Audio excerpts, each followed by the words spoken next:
me a god. Я достар, Қытайда ең хит болатын, өздері ең бірінші мінетін көлік біздің Шымкентке келіп қапты. Дәл қазір біреуін алып тест-драйвқа сұрадым. Көріністің өзі бөлек, сыртынан қарасаң кішкентайлау болғанымен салоны өте үлкен екен. Ашып кереміз, отырамыз, тест-драйв жасаймыз. Сіздер YouTube арнаға тіркеліңіздер. Осы көлік жайында сұрақтарыңыз болса комментарияға жазыңыздар. Ал құрметті достар, обзорда Wuling деп айтамай кетесің. Wuling Cloud деген бұлт деген мағынаны білдіреді. Мен өзім ат қойып алдым Зикрдің братишкасы деп, өйткені эмблемасы ұқсап тұр. Мына жерден іздей берем. Сөйтсем, мына жерде ғана тұр екен. Жалпы скоростқа салатын жері. Ендеше кеттік. Бұл электро көлігі. Қасымызда отқан біздің бауырымыз Лескен. Жаңадан ашылып атқан автосалон құтты болсын, Лескен. Заправкаға келіп бензин құямыз ба деп ойлап қала берем. Қараңыздаршы достар, әшейін подстаканник қоятынның өзі үшеу от душыйынан. Мына жақта не бар, Лескен? Бұл жерде бізде USB порт пен зарядный порт бар. Телефондарыңыз қуаттап, кең екен да, сымсыз қуаттау бар. Оны қойғыш, мына жерде де подстаканник, мына жерде де подстаканник па, не бұл өзі? Горилла қоясын, шай қоясын, термос қоясын. В общем, мониторның өзі кеңінен бұл машина жайында ақпаратты қазір Лескен бауырымыздан сұраймыз. Мен отырып біраз айдап көрейінші. Мен үшін бұл өте қызық болып жатыр. Мынау не деген тартыс, Лескен? Ой, қажайын жоқ кезде айдап олайықшы деп. Ассалаумағалейкум. Бұл автокөлік бізге таныстырып бердейін енді. Бізге Шымкент қаласынан енді бұл автокөліктің 3 ай болды. Қазір жұмыс істеп жатқанымызға қалыпты режимде. Қанша сатылды? Дәл қазір уақытқа шейін 20-ға жақындап қалды уже. 20-ға жақындап қалды. 20-ға жуық. Шымкент жақсы, бізде экономичность деген нәрсені жақсы көреміз ғой. Расходы қалай бұның? Қанша километрге жетеді электро қуаты? Аппаратқа бәрінің бірінші сұрайтын сұрағы, аппаратқа, ұрпаққа зиян емес па? Шыныңды айт, бірақ сату үшін емес. Енді оны былай айтайын мен. Ол электрокар деген ол только мен сататын машина емес, ол бүкіл әлемде уже бір деңгейге шыққан автокөліктер, былайша айтқанда. Ол туралы кеше ютубта да түсіріп жатыр, ол туралы. Информация көп, ешқандай зияны жоқ адам ағзасына, денсаулығына. Бұл жерде ең басты нәрсе экономичность қой, былайша айтқанда. Полный бак заправлять етесіз үйден 1000 теңгеге. 1000 теңгеге, 450 километрге, 1000 теңгеге. 460 километр, 1000 теңгеге жүресіз. Қыстың күні ше, бар ма қыстың күндер ақаулары? Ол любой, бұл жерде батареяны былайша айтқанда, білесіз ғой, қыстың күні аяздарда айфонның өзі сәл-сәл ассалаумағалейкум деп қалады ғой. Машина от алмай, біраз мазаны алып жатады ғой, кейбір кезде аккумулятор өшіп қалып. Сондай случай болмас үшін, машина өшіп қалмас үшін батареяны әрдайым сіз машинеде рульді отпасаңыз да батарея өз-өзін жылытып отырады. Соған кішкене энергия жұмсайды. Қыстың күні любой электрокарда былай есептейсіз. Мақұл, тағы бір ерекшелігі бар дейді ғой, деп айттың ба? 2 минутта жылиды дедің ба? Қалай ол? Не ол? Бұл жерде печка, фен, былайша айтқанда біздің кәдімгі үйде қолданып жүрген фен сияқты жұмыс істейді ғой. Электрический печка, электрический кондиционер тұр. 2 минутта ысытып, 2 минутта суытады. Азар жоқ, әйел адамдарға, қыздарға четкий ғой. Шаштарыңызды жуып аласыздар, бүйтіп пешкені қосасыздар да, сып-смело кете бересіздер. Бұл көлікке мен өзім риза болдым. Біріншіден жылдамдығы, екіншіден экономичный, үшіншіден ұялмайсың, не деген, мен интерьер бірдеңе деп айта алмаймын.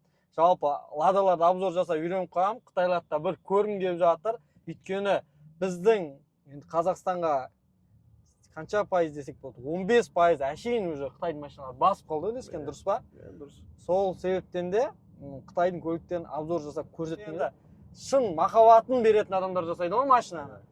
Егер де жұмысыма қолданайын, бала-шағамды садикке апарайын, сол сияқты ары-беріге барып қайтып тұрайын, арасында таксовать етіп, нан-пұл тауып тұрайын дейтіндерге арналған дерзкий Wulingті көрсетіп келе жатырмыз. Жалпы салон көнарама кәдімгідей дерзкий вид береді. Сториске түсетін болсаң да ұялмайсың ғой. Салон қандай машина екен деп ары жақтағылар таңғалып отыратындай бір эмоция беретін көлік екен. Жалпы қанша аттың күші бар бұда? 136 аттың күші. 136. Бұл жерде бірақ базда жоқ қой. бензин сияқты емес енді. Былайша айтқанда бензинде де бар ғой 123 аттың күші, например, 1.6 Kia Rio то же самое, да, например. Но бірақ бұл жерде оборот жоқ қой. Газды до конца басасыз, оборот отсечкаға сразу береді. Автокөліктің бағасы 6 миллион 980 мың теңге. Мәса, мына баға. Маған былайша мен бере алмаймын да дәл қазір. Енді кобальт кетіп бара жатыр ғой. Қарашынан қасында кобальттың қасында қандай красавица да, мысалы ше, ну. Ол 6 миллион 980, оны қолма-қол ақшаға немесе автонесие арқылы ала бересіздер. Ешқандай проблема жоқ. Банк серіктестер бар. Бағасы зор екен, білмеймін. Негізі наличка алған дұрыс сияқты деп ойлаймын. Енді әркім таңдау әртүрлі. Бұл салонның ашылғанына санаулы ғана күндер деп айтайықшы, бір 90-ақ күн болыпты ғой ары кетсе. Жалпы берекесін берсін. Алдағы уақытта біраз машиналарды обзор жасап, сіздерге көрсететін боламыз. Кезінде кобальттарды ұйықтап кете бересің ғой, былайынан қараңыздаршы, тартыс деген не деген сұмдық мынау. Камера жоқ па еді? Жалпы жүрісі өте керемет, қалаға арналған. Алматыда да қаншама адам зикірді, ой, электровой, қой деп сөйтіп айтып жүріп, барлық электричкаға өтіп алған. Бірінші пайда нәрселерін айта кетейік тағы да. Сәл-сәл шумдар естіледі достар. Минус жағы, шум естіледі, өйткені стекло, обещунка. Хоппа! Достар, сіздер үшін Макскарда керемет көліктер бар. Жүк тасуға, гүл тасуға, садиктен балаларды тасуға, ақшаны экономдайтын, зарядтайсың, қуаттайсың, сонымен 1000 теңгемен 300-400 километр жүруге мүмкіншілік бар. Алдағы шолуға алатын боламыз, комментарияға жазыңыздар. Дамазға қарағанда түрі өте әдемілеу екен. Мынау түрі бар, еще зат тасуға арналған, бензинмен де жүре беретіні. Алдағы уақытта осыларды шоуға алатын боламыз. Лайк, реакция, қолдауларыңызды аямаңыздар. Аз машинада минус деп айтсақ та болады, батырмалар жоқ. Плюс деп айтсақ болады, андроидпен бәрін басқара аласың. Ешқандай қиындық жоқ. 360 камера керек па, қосасың. Люк керек па, қосасың. Фар керек па, дальний, ближний, дополнительный. Керектің бәрі бар. И тағы да плюс нәрсесі, телефонға жалдап жүрмейсің. В общем, раздачаны бересің да, YouTube-қа кірші десең, YouTube-қа кіре аласың. Тугис, нарда, Тугис карта қандай дедin? Бірдеңелер бар деген емес? Иә, бұл жерде навигацияның орнында Тугис тұр, біздің кәдімгі өзіміз телефонда үйреніп қалған. Бір рет скачать етіп қойсыз, оффлайн режимде жұмыс істеп тұра береді. Android'ның диаметрі қанша? 15,6 дюйм бұл жерде. 15,6 дюйм 4-ядерный процессормен тұр. Ешқандай проблема жоқ, ешқандай қату, ондай нәрсе жоқ. Үйде телевизор көрмей жүргендер қапа болмайды екенсіздер. Сіздерге арнап уже четкий қылып шығарып қойған. Барлық нәрсені басқарасың, барлық нәрсені көре аласың. Мына жақта километраж барлығы, қанша қуатының қалғандығы, қанша километрге шыдайтындығы барлығы көрінген. Мен мына жерге келіп тупить етіп қала беремін, скоростьті іздей беремін ғой былайынан. Мына тура двойник қосатын жердің орнында тұр. Мына менде басқарасың, музыканың дауысын жай қоюға болады.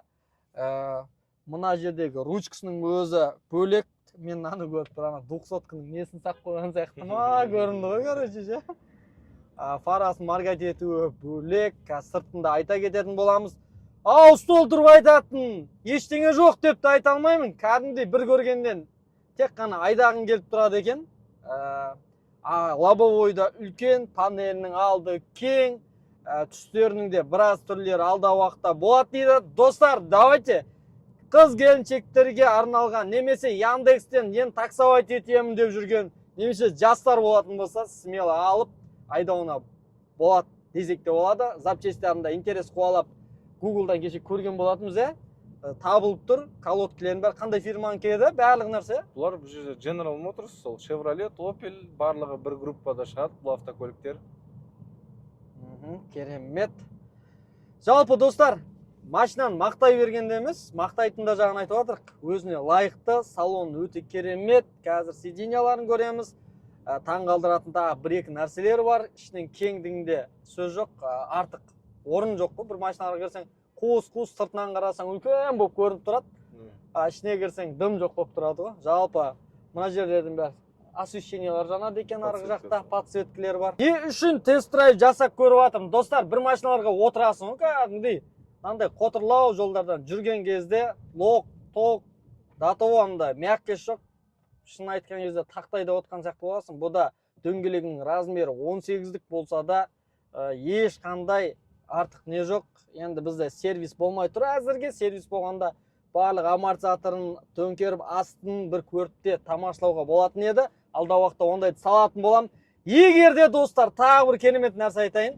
Бұл салонның ашылған 3 ай болды. Тағы да айтамын. Егер де келіп осы жерден Абукардың атынан келетін болсаңыздар, сіздерге керемет жеңілдіктер қарастырылған. Ол қандай жеңілдік десеңіздер, Европолик, тонировка, сондай мүмкіндіктер бар. Ол көп автосалонға барған кезде берілмейді, ешкім, дұрыс па? Сондай нәрселерді қосып қойдық автосалонға. Жалпы Абукардың атынан келіп, тест-драйвтар жасап, көріп, көңілдеріңізден шықса алып кетулеріңізге болады. Бұл салонда алдағы уақытта көліктің түрлері көп болады. Қандай салон деп қызықтап жатқан шығарсыздар, Max Car деп қойған. Құдай қаласа сіздерді біраз қызықты нәрсемен таңғалдырамыз деген ниеттеміз. Ал достар, мына көлікпен жүрміз. Тонировкаң болмаса, жанындағылар қалай назар аударып отқанын бәрін байқайды екенсің. Қандай көлік екен, бұл деп тұрып темекісін тұрып шегетін адамдарды да байқап жатырмыз. Бұның плюс жақтары маған ұнағаны, көп көліктердің мынау стеклоподъемник батырмаларын басқан кезде жай бір сызылып, шиқылдап, қиқылдап дауыс шығарады. Бұда ешқандай звук жоқ, бір басасын полный жауып тастайды. Және де қандай плюстары бар дедің тағы да? Бұл плюстарынан айтайын сіздерге. Плюстарынан 4 стеклоподъемник, 4-еуі де автоматически жүреді, сіз айтқан. Подсветкалары барлығы полностью қолайлы жасалынған. Динамиктер қандай тұр? Динамиктер бұл жерде өзінің заводской динамиктері, но бір есікте уже 3 динамиктен тұрған. Атын не білесің ба? Жоқ. Атын білмейді егенде. Білмейді налар, білмейді десе. Алы кеттік, айтайық та.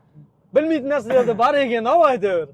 Тағы несі ше? Комплектация қалай бөлінеді бұларда? Комплектация біз жерде бұл Wuling Cloud Max 360 километрлік төмен комплектациялар бар. Және де бұдан кейінгі комплектациялар бар. Бізге Қазақстанға ең қолайлы, баға жағынан да барлығынан тура келіп жатқан именно осы комплектация. Запас ходы үлкен, ішіне навороттардың барлығы бар. 17-лік емес уже 18-лік дисктермен.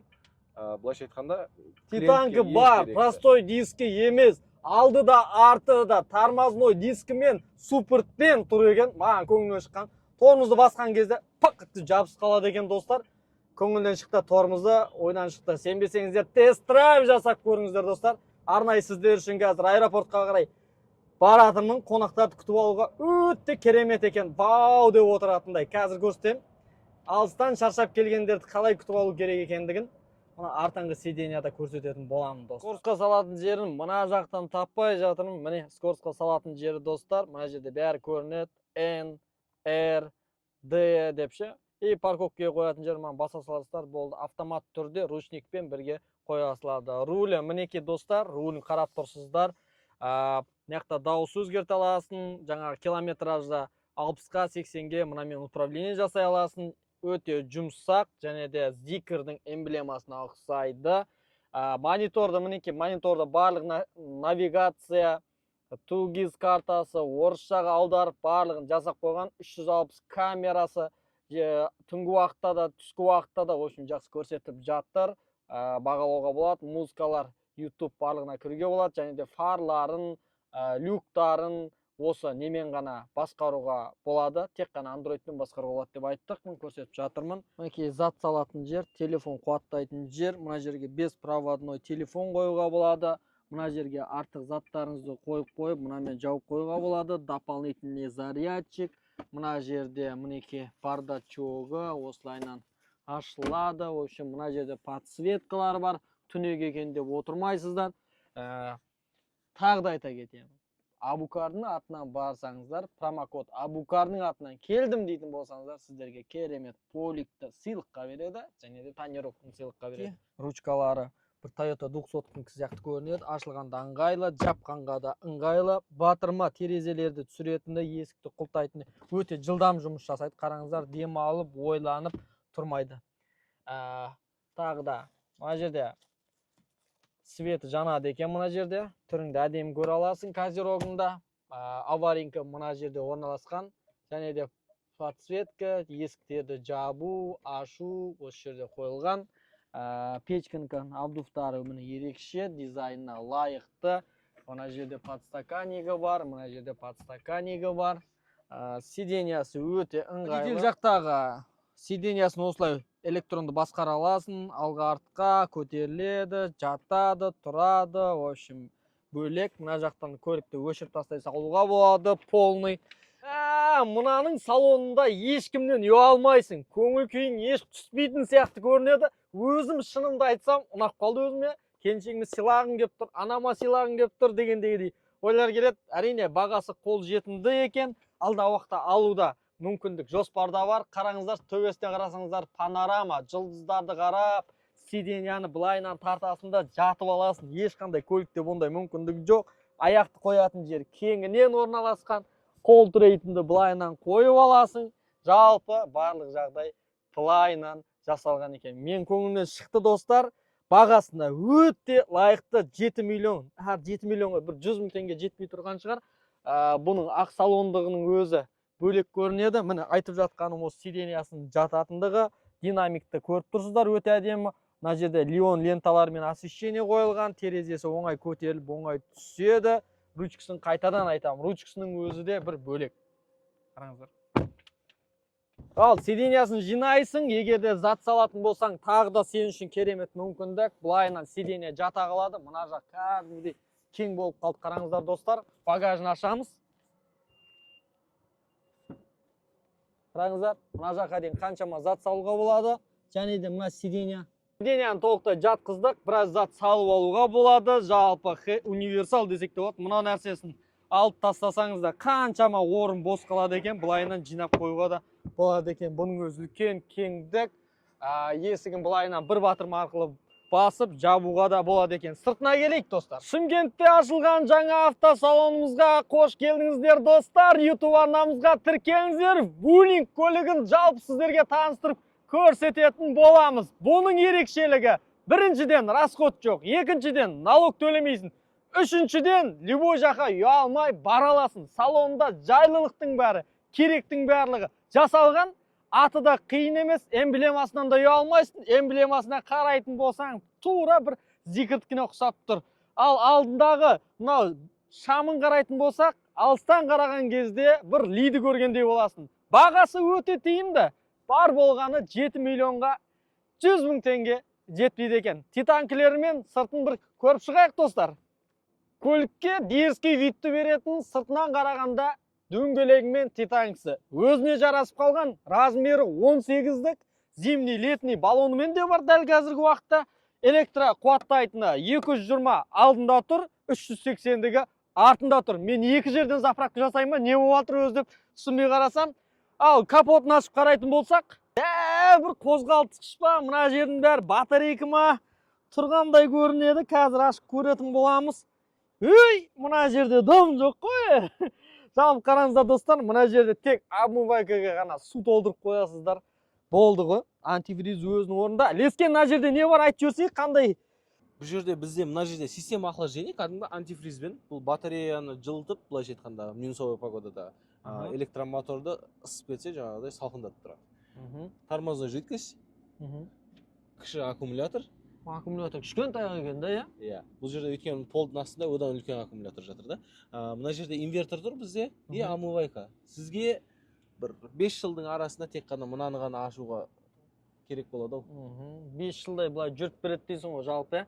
ДХО-ларын жанып тұрғанын көріп тұрсыздар. Және де мына жерде никелі решеткасы әдемі вид беріп тұр. 360 камера, алдынан басқара аласың, алдынан қарай аласың, басыңды бұрып, асты тием екен, лайда кетіп баратырмын ба, қоты жолда жүрмін ба деген сияқты уайымдар болмайды. Мінекей билеттермен жарық шамдары жанып тұр. Астында никельмен қоршалған, жалпы астын бәрін жылтырақ қылып қалаға арналған көлік екендігін лайынан өзін көрсетіп тұр. Жалпы сыртына келіп бірдеңе айтайын десем артық мін жоқ.